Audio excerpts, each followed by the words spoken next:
Hi, welcome to PB&J'More Book Reviews. This is Tracey Cox. I'm a children's author and a picture book reviewer. Today I will be reviewing Bear Snores On.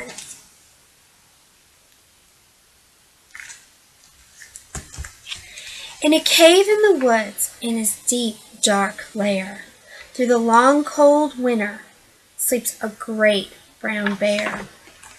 Cuddled in a heap, with his eyes shut tight, he sleeps through the day, he sleeps through the night.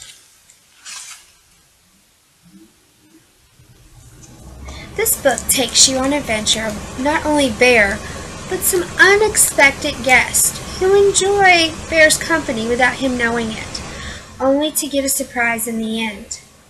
This book will help readers with their interaction with each other and how what they may do and not include somebody can make them feel.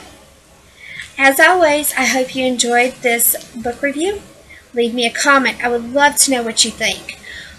And if you're an author or an illustrator and would like to see your book here on my review, look up above. I have submission guidelines. Check them out. Leave me a message.